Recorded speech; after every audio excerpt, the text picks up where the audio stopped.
Bonjour YouTube, je suis Sébastien et dans cette vidéo vous allez me voir exécuter mon devoir puisque madame étant enceinte, elle est à droite de la caméra en train de superviser le travail pendant que j'assemble une table à langer Ikea. C'est le modèle le plus simple parce que c'est une table à langer, c'est pas un objet de haute précision et celle-ci en plus est un petit peu enfin non, c'est pas surprenant, elle est complètement minimaliste. Euh, Elle tient par l'opération du Saint-Esprit et par la magie des ingénieurs. Ingénieurs dont il faut le savoir que quand il s'agit de grande distribution, leur principale mission, c'est de supprimer autant de pièces que possible sans que ça s'effondre. L'objectif n'est pas de faire du solide, c'est pas de faire du durable. On leur demande surtout de faire en sorte qu'il y ait le moins de pièces possible, ce qui présente d'énormes économies, parce que si vous économisez une vis, à l'échelle d'IKEA, ça représente vite des millions. Aussi bien en transport qu'en assemblage, qu'en matériel, qu'en peu importe. Donc on a toute une variété de pièces. La façon dont ça fonctionne, c'est qu'en fait, les plateaux, donc il y a deux plateaux, il y a une étagère pour ranger du bordel, hein, c'est forcément du bordel, et il y a une étagère pour ranger le bébé quand on le change, ou le poser tout simplement. Et donc les étagères font partie de la structure. Là où d'habitude on construit une structure et on met des étagères dedans, là les étagères sont la structure et les pieds se fixent sur les côtés des étagères et c'est tout ce qui tient l'ensemble debout. C'est une méthode comme une autre, donc on utilise les chevilles. Et objectivement, une fois assemblé, ça tient, ne vous inquiétez pas, il n'y a pas d'arnaque. Vous mettez les chevilles dedans, dans les petites longueurs des étagères, dans les largeurs. Et ensuite, vous emmanchez les longueurs en faisant attention à bien aligner la gorge dans laquelle va la petite planche qui fait le fond de l'étagère ou la surface de l'étagère ou l'étagère en tant que telle. La terminologie n'est pas forcément évidente quand ça ne ressemble à rien de ce qu'on a l'habitude de construire et qu'en plus les noms sont tous absurdes. Donc maintenant qu'on a un U d'étagère, on peut mettre les chevilles dans le bout des longueurs, de la profondeur, ce qui nous permettra de venir mettre la dernière largeur dessus une fois qu'on aura emmanché la planche. Donc ça, ce sera l'opération pour faire une des deux étagères. Les deux sont pareils. Donc il n'y a pas de miracle. Si vous en avez fait, vous pouvez faire les deux d'affilée. De toute façon, il le faut pour pouvoir ensuite les assembler ensemble. Vous pouvez voir que cette planche a une étiquette. Je vais me faire reprendre dans de courtes secondes par madame qui va me dire « Ah ben non, il faut enlever l'étiquette, donne-la moi, je vais prendre le temps de l'enlever. Utilise l'autre en attendant. » Voilà, c'est ce qui vient de se passer en arrière-plan du tournage de cette vidéo. Donc, on emmanche l'étagère, la planche, dans le cadre. Comme ça, ça rigidifie un peu. On fait attention à ce que ça aille bien dans la gorge au fond. Si là jamais l'étagère est légèrement arquée, ça peut ne pas bien s'emmancher dans la gorge. Idem en haut quand vous allez la mettre. On s'aperçoit que les morceaux sont les mêmes.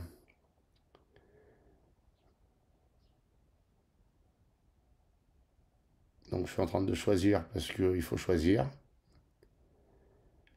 Et on l'emmanche sur les chevilles. Et c'est comme ça qu'on construit une étagère. Et on enfonce bien en appuyant dessus. On peut mettre des petits coups dessus. N'utilisez pas un marteau, vous allez marquer le bois, hein. Faites-le avec le poing, ou si vous devez taper dessus, il vous faut un bout de bois intermédiaire. Et là, vous pouvez considérer que vous avez construit une étagère. C'est un peu léger, mais c'est comme ça que ça marche.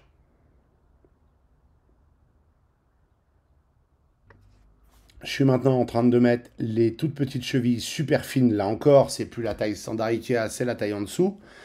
Parce que ça représente des économies de bois. Et que ça dure assez longtemps pour l'usage, puisqu'une table à langer, vous ne l'utilisez pas pendant 30 ans, théoriquement, hein. Donc, ils n'ont pas besoin de faire trop solide. Et c'est fait pour porter un enfant qui ne pèse pas 50 kg. Donc, on en met deux à chaque coin. Comme ça, on peut ensuite avoir fini entièrement cette étagère et reproduire ça exactement pour la deuxième, dès que madame aura fini de décoller l'étiquette qui se trouve sur la planche de la deuxième, parce que c'est plus facile à faire avant de l'avoir mis dans le meuble. Ne faites pas l'erreur que j'ai faite de ne pas prendre ça en compte. C'est très important. Ça change absolument tout. Il faut vraiment s'occuper de d'enlever l'étiquette avant, parce qu'une fois qu'elle est sur l'étagère, c'est plus compliqué, paraît-il. Moi, je voulais juste monter le meuble, comme ça c'était fait. Donc on a une étagère complète, on peut la mettre de côté, et maintenant, il faut assembler la même chose une deuxième fois. Voilà, la deuxième est faite, parce que je suis extrêmement rapide, et grâce à la magie du montage vidéo. Donc une fois qu'on a ça, intervient le tour de magie.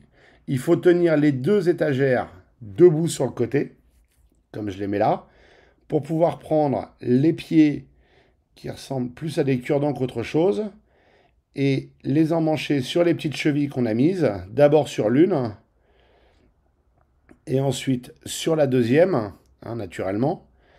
Alors là, ce que je vais faire, c'est que je vais essayer de ne pas tout faire tomber, parce que ce serait dommage. Mais en tenant l'une en place, on peut emmancher la deuxième. Il faut jouer sur l'orientation pour qu'elle soit bien parallèle, les deux. Et une fois qu'on en a un en place, ça tient comme par magie. Il ne faut pas qu'il y ait un trop gros coup de vent, mais ça tient. Et on peut mettre une deuxième. Alors, il y a un sens au pied que je viens de découvrir. Il y a ceux qui vont à un bout et ceux qui vont à l'autre bout. Puisque c'est en fonction de comment les trous sont mis pour pouvoir bien tomber avec le troisième trou qui est dans la tranche de la face avant ou arrière de la table à langer, dans lequel on va mettre quand même, Dieu merci, une vis en métal, parce que sinon ce serait vraiment un peu fragile à mon goût. Donc on en a une paire de mises. Vous pouvez admirer l'œuvre. Et maintenant, il va falloir, et je vous recommande de re-soulever légèrement pour que ça se mette bien en place à plat, que ce ne soit pas en contrainte légèrement penché ou de biais. Et maintenant, une longue vis et un écrou cylindrique, comme ils aiment bien les mettre dans leurs meubles. On met l'écrou cylindrique dans le trou par en dessous et la longue vis par la tranche. Et comme ça, on va pouvoir visser ça. C'est une très longue vis, donc il va falloir visser un certain temps pour arriver au bout. Vous pouvez utiliser l'outil fourni par Ikea ou faire comme moi, vous équiper d'un petit tournevis à cliquet avec 60 embouts qu'on trouve facilement sur Amazon. Je vous mettrai un lien dans la description qui vous permettra de faire ça beaucoup plus facilement pour serrer. Néanmoins, parce que j'ai ma vision du monde, je ne vais pas serrer tout de suite. Je vais d'abord les visser suffisamment, mais je ne vais pas les serrer à fond parce que je veux mettre les deux autres pour que l'ensemble soit assemblé au moment où je le serre, pour pas que ça se serre de travers ou que je sois obligé de forcer pour emmancher l'autre côté des pieds. Donc là, je vais visser, mais je ne vais pas serrer beaucoup, juste assez pour que ça tienne. Vous voyez, j'ai pas fait d'effort avec mon petit tournevis. Je me suis arrêté quand ça a commencé à résister.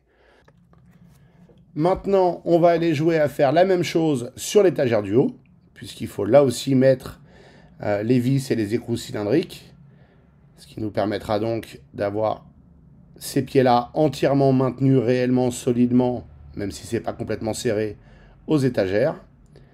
Et ça nous permettra ensuite de bouger le meuble sans que ça s'effondre comme un château de cartes, ce qui serait ce qui se passerait si on soulevait là, de façon à mettre les autres pieds. Prenez votre temps, assurez-vous que la vis est bien emmanchée droite. Vous pouvez maintenir l'écrou cylindrique avec un tournevis plat ou avec n'importe quoi pour que ça ne doit pas forcer quand vous le vissez. Vous devez arriver à le mettre à la main. Vous pouvez utiliser le petit tournevis pour enfoncer un peu plus l'écrou cylindrique si besoin, ou n'importe quoi. Et ensuite, vous pouvez donc facilement le visser à la main quand c'est bien aligné. Si ça force, dévisser et recommencer. Si ça force, c'est que vous êtes de travers dans le filetage et que vous allez avoir des problèmes. Ça peut se visser, hein, mais ce sera foiré, ce sera jamais démontable et ce ne sera pas forcément tout à fait solide. Donc maintenant qu'on a fixé ses pieds entièrement, hop, on peut soulever le meuble et il tient. Le lancez pas. Hein, et on peut le basculer comme ça, de façon à pouvoir faire la même chose une deuxième fois. L'art de l'IKEA, c'est la répétition. Donc maintenant, sans se tromper de côté pour chaque pied, puisque encore une fois, les trous, l'alignement des trous vous aidera à le guider. Il faut que le trou célibataire de chaque niveau soit à l'extérieur. Donc je vais les emmancher et je vais les visser exactement comme les autres. Cette fois-ci, quand j'arrive à la dernière vis, bah, je la serre sérieuse, je la serre beaucoup plus. Je resserre les 3 autres. Et ensuite, je peux redresser le meuble et serrer les vis une dernière fois pour m'assurer que tout est parfaitement serré, parce que sinon, c'est là que ça s'effondre. Et voilà, félicitations, vous avez assemblé une table à langer Ikea, moi aussi. Et maintenant, on a une table à langer et un lit, puisque je l'ai fait dans une vidéo précédente que vous pouvez trouver sur la chaîne. Et voilà à quoi ils ressemblent ensemble. Alors, la table à langer ne fait pas exactement la même taille que le lit, c'est un peu con en termes de profondeur et par rapport à la largeur du lit, surtout que c'est la même série. Mais bon, c'est pas dramatique. Voilà une table à langer. Je vous remercie d'avoir suivi cette vidéo, j'espère qu'elle vous aura intéressé et vous aura été utile. Si c'est le cas, pensez à vous abonner et à la liker. Et puis, si vous avez des questions ou des remarques, les commentaires sont là pour ça.